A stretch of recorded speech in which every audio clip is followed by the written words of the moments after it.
Ngai wa Ngai ciothe, we mutheru, Ngai wa Ngai ciothe, we mutheru, twagotea Ngai wa Ngai ciothe, twagotea Ngai wa Ngai ciothe, twagotea. Amen. Amen. Asante sana. Nimefika wakati mwingine wa kusikia neno la Mungu. Tusimame sote ili tualike neno la Mungu, ili tukaweze kusikia chenye pastor wetu ameandaliwa na Mungu, ili tukaweze kugawana sisi wote. Hebu na tuombe kwa ajili ya neno. Baba, katika jina la Yesu Kristo, tunakuja mbele zako mfalme wa ajabu. Tunakuinua, tunashukuru jina lako litakatifu Jehova Jire. Tumesema ni asanti kwa kila jambo, kwa kila kitu, Mungu wa Israeli. Tumefika wakati mwingine Baba wa kusikia neno lako, Mungu wa Israeli. Tunaalika Roho wako Mtakatifu katika makao hii, Jehova Jire. Tumepeana madhabahu yako mikononi mwako, Mungu wa Israeli. Ukaweze Baba kutumia Pastor Kenny katika jina la Yesu Kristo. Wakati anapoenda kutupatia neno lako, Mungu wa Israeli, ukamtumia kama chombo cha kazi yako, Mungu wa Israeli. Roho wote wa confusion tumeushika mateka katika jina la Yesu Kristo. Roho wote wa woga tumeushika mateka katika jina la Yesu Kristo. Ni asanti Mungu wa Israeli, ndiposa utatusikia Mungu wa Israeli. Tunapoenda kutulia, tunakungojea Mungu wa Israeli. Tunangojea kusikia sauti yako, Mungu wa Israeli. Tunangojea kukaa kama venye unataka tukae, Mungu wa Israeli. Tuandae mawazo yetu na roho zetu wakati huu, Mungu wa Israeli. Na tutatulia katika jina la Yesu Kristo. Ndiposa hakuna Mungu kama wewe. Hakuna wa kuinuliwa, hakuna wa kuheshimika kama wewe, Mungu wa Israeli. Na ni katika jina la Yesu Kristo tunaomba na kuamini. Amen. Tushangilie pastor wetu anapokuja.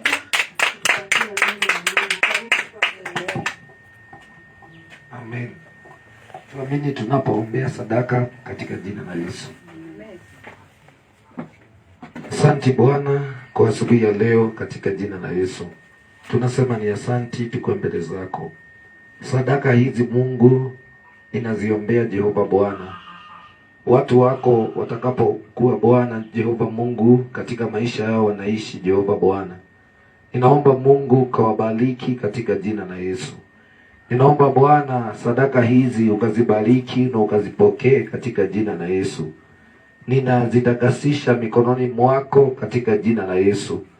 Ninaomba Bwana Mungu ukawasaidie wasije kukosa kwa njia yoyote Jehova Bwana. Ninaomba Mungu ukakemee yule mharibifu katika jina la Yesu. Ninaomba Bwana maisha yao yakalindwe na wewe Jehova Bwana. Ninaomba Bwana ukakumbuke familia zao na watoto wao Jehova Bwana. Ninaomba Mungu watakapokuwa katika maisha haya Jehova Mungu, wakauone mkono wako katika jina la Yesu Kristo. Ninaomba Bwana Jehova Mungu ukawabariki na zaidi Jehova Bwana. Ninaomba Bwana ukafungue kila milango juu ya maisha yao Jehova Bwana. Ninawaombea baraka zako na nguvu zako. Ninawaombea Mungu wasije kushindwa kwa njia yoyote Jehova Bwana. Ni asanti kwa ajili ya neno lako asubuhi ya leo. Ninaliombea katika jina la Yesu Kristo. Ninaomba Bwana ukanipe usemi ninaposema neno lako Jehova Bwana. Ninaomba Roho wako juu yangu katika jina la Yesu. Ninaomba Bwana kutumika kama chombo asubuhi ya leo. Ninaomba Yesu mausia yako yakaafikiane asubuhi ya leo. Na ni katika jina la Yesu ninakataa kila mipango ya yule muovu Jehova Bwana. Ninazabaratisha kila nguvu za yule muovu Jehova Bwana, ambazo zinaweza zuia watu wako kulisikia neno lako Jehova Bwana. Ninazikataa katika jina la Yesu Kristo. Ninatangaza damu ya Yesu katika madhabahu haya, katika Mungu anga hii Jehova Bwana. Ninamtangazia mtawala wa anga Jehova Mungu ya kwamba hana mamlaka tena Jehova Mungu. Natangaza roho wako juu ya hii anga Jehova Mungu. Ninaomba wingu lililofunguka asubuhi ya leo katika jina la Yesu Kristo Jehova Mungu. In the mighty name of Jesus Christ tunaomba pamoja na kuamini. Amen. Haleluya, tushangilie Bwana kwa makofi. Haleluya. Amen. Jina la Bwana lipewe sifa. Amen. Tunaendelea vizuri na ninajua ya kwamba Bwana atatubariki.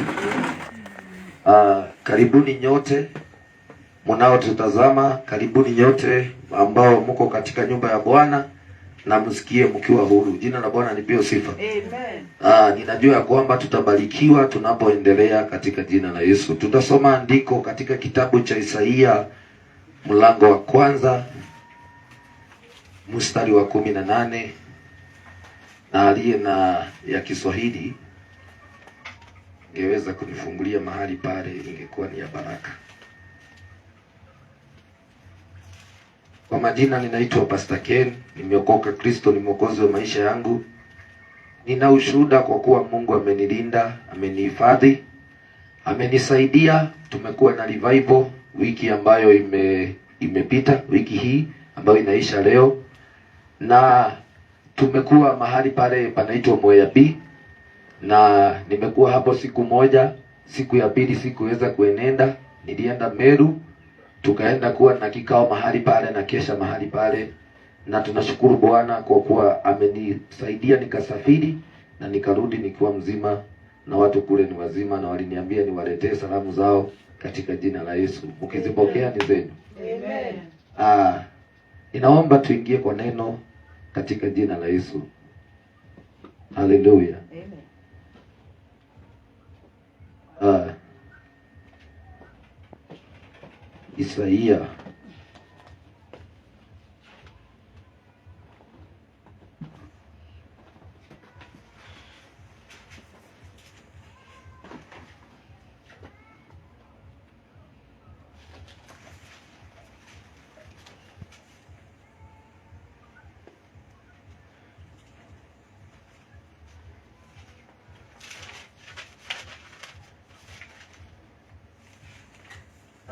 kwa ambao hamjui, Isaia ni kitabu ambacho kimeandikwa na Isaia mwenyewe, na kimeandikwa kwa ajili ya kitu ambacho tunaita judgment and salvation, hukumu na uokovu. Jina la Bwana lipewe sifa. Amen. Manabii wakati wananena, mara mingi wananena kuonya, ambao ni kuhukumu, na wananena kutabiri, wanatabiri. Jina la Bwana lipewe sifa. Wananena kutabiri, ni kama wanasema Yesu atakuja. Walikuwa wakisema wakati zile. Hata saa hii manabii wanasema Yesu atakuja. Jina la Bwana lipewe sifa. So wanatoa ile prophecy. Jina la Bwana lipewe sifa. So wakati unasikia mara mingi kitabu chochote cha prophet ama nabii kinachosomwa, mara mingi kinaweza kuwa kinazungumzia hukumu ama uokovu. Jina la Bwana lipewe sifa. So ninajua kwamba Mungu atatubariki tunapolisoma neno la Bwana katika jina la Yesu Kristo. Isaya 1 mstari wa 18.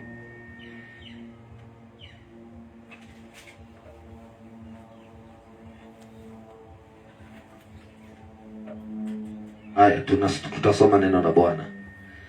Haya, njoni tusemezane, asema Bwana. Dhambi zenyu zijapokuwa nyekundu sana, zitakuwa nyeupe kama theluji. Zijapokuwa nyekundu kama bendera zitakuwa kama sufu. Hiyo mstari inayofuata, kama mkikubali na kutii mtakula mema ya nchi. Jina la Bwana lipewe sifa. Mungu alibariki neno lake katika jina la Yesu. Na Kiingereza inasema ya kwamba, come now and let us listen together, says the Lord. Though your sins may be as scarlet, they shall be as white as snow. Though they shall be red like crimson, they shall be as wool. If you are willing and obedient, you shall eat the good of the land. Jina la Bwana lipewe sifa. So, huyu ni nabii anasema nasi asubuhi ya leo. Alipokuwa anazungumza yale Bwana alikuwa amemwambia. Tumetanguliza kuona ya kwamba Biblia inasema ya kwamba, haya njooni tusemezane, asema Bwana. Dhambi zenyu zijapokuwa nyekundu, nitaziosha ziwe kama theluji. So, hii ni mwaliko wangu na wewe. Jina la Bwana lipewe sifa. Unajua wakati mwingi watu wanaposikia dhambi wanafikiria ni kwa wale tu hawajaokoka ndio wanahubiria mambo ya wokovu, mambo ya dhambi na mambo ya kwenda mbinguni. Lakini wokovu ama mambo ya toba ni kwa kila mmoja. Biblia inasema, njooni tusemezane, asema Bwana. Ingawa dhambi zenyu ni nyekundu kama, jina la Bwana lipewe sifa. Ingawa dhambi zenyu ni nyekundu kama damu, jina la Bwana lipewe sifa, nitazifanya ziwe nyeupe kama theluji. So ni lazima tujue ya kwamba wakati mwingine tunapoishi katika dunia hii, Biblia inasema ya kwamba katika maandiko sote ni watenda dhambi. So ina include hata watu waliookoka ni watenda dhambi. Kwa sababu ukiona utamani na umeokoka umetenda dhambi na hujatubu umetenda dhambi, wewe ni mtenda dhambi. Utangoja jioni ukienda maombi uanze kutubu ama Sunday. So Biblia inasema na tumuendee Mungu, ama Mungu anatuita tusemezane naye. Come, let us listen together. Njooni tusemezane. Ikiwa dhambi zenyu ama ingawa dhambi zenyu ni nyekundu. Umeiona kitu nyekundu kama hii? Kama hii. Wacha tuchukue tu mpaka na mizigo. Si mnaona hii kitu si ni nyekundu sana. So Mungu anasema hata kama ni nyekundu namna gani, nitazifanya ziwe nyeupe kama theluji. Nani amewaiona snow? Sasa hii ni nyekundu. So imagine Mungu abadilishe hii ikuwe white. Sio ni muujiza?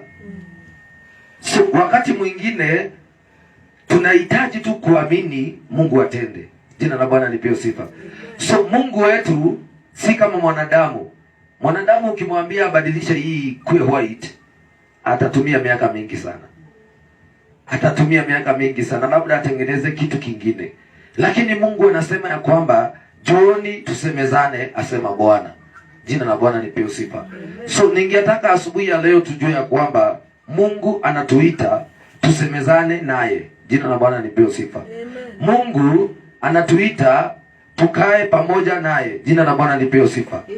Asema Bwana, dhambi zenyu zijapokuwa nyekundu sana, zitakuwa nyeupe kama theluji. So wakati mwingine dhambi, kwa sababu ya wingi wa dhambi ama kukaa kwa dhambi, pengine uliita mtu umbwa na haukutubu. Sasa ile umbwa imekaa siku ya kwanza, ya pili, ya tatu. So hiyo umbwa inakuwa umbwa alikuwa na miaka 1, anaenda miaka 2, 3, 4, 5, ule umbwa anakuwa mzee. So ingawa dhambi zenyu zimekawia, zimekuwa nyekundu sana, asema Bwana, nitaziosha ziwe nyeupe kama theluji. So Mungu wetu anatuita, sio kwa maana hatujaokoka, ama sio kwa maana sisi ni watu wengine, lakini ni mbali tujue njia zake. Jina la Bwana lipewe sifa. Ni lazima tujue ya kwamba hakuna njia nyingine isipokuwa Yesu Kristo. So Mungu leo anatuita ama anatupea mwaliko na kutuambia kwamba tumuendee hata kama dhambi zetu ziko namna gani. Wewe ndio unajua maisha yako. Pengine kuna vile pale plot mlikwaruzana na mwenzako, ukaenda kuchota maji, ukakuta mtungi yako imepigwa teke na wewe ukapiga ya mwenzako na mkaanza kujibizana. Hiyo umeingia katika dhambi. Jina la Bwana lipewe sifa. So Mungu anazungumzia dhambi yoyote, kitu chochote ambacho ni dhambi. Kitu chochote ambacho ni dhambi. Anasema hata kama ni nyekundu, yeye ako na uwezo ya kuzifanya ziwe kama theluji. Hapo chini tukiteremka tunaona ya kwamba Biblia inasema ya kwamba zijapokuwa nyekundu kama bendera, zitakuwa kama sufu. Jina la Bwana lipewe sifa. Si mnajua the flag of Kenya?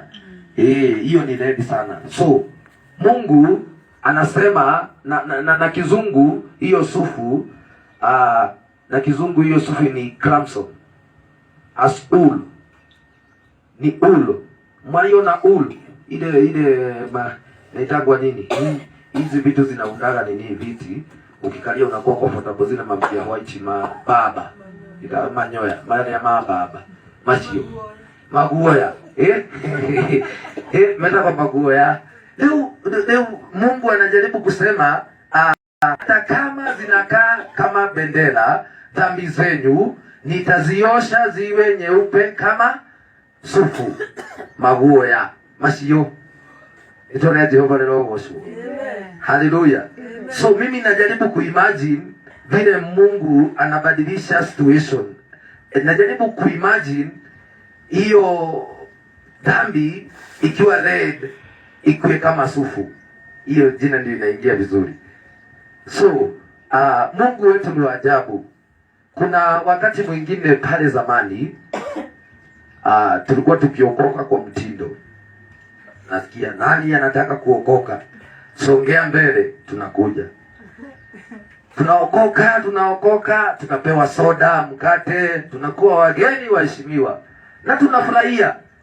So tulikuwa tunajua hii Sunday tukienda hii kanisa tutakula. Hii Sunday nyingine tuende ile tuokoke tukule. So kazi yetu ilikuwa ni kuhama, tunaokoka tunakula, tunaokoka tunakula.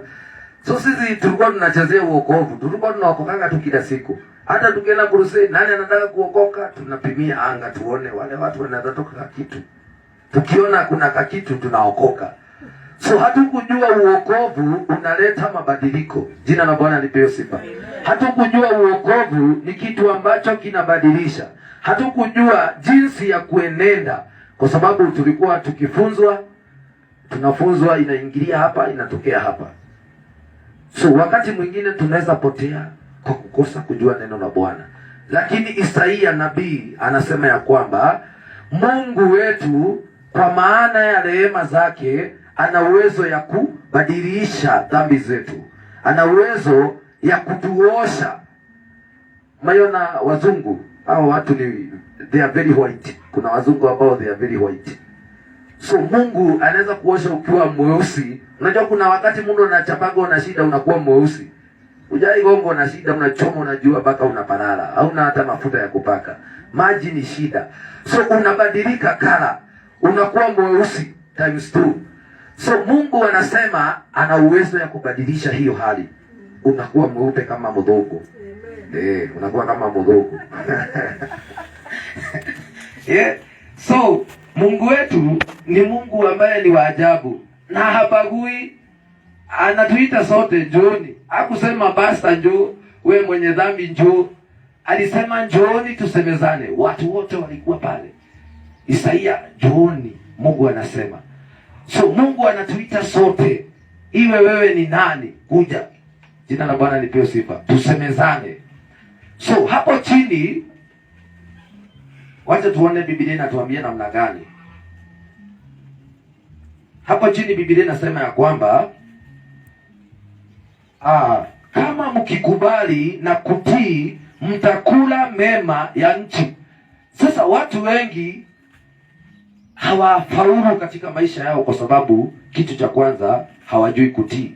Kitu cha kwanza number 1. Adwasio tiatheki.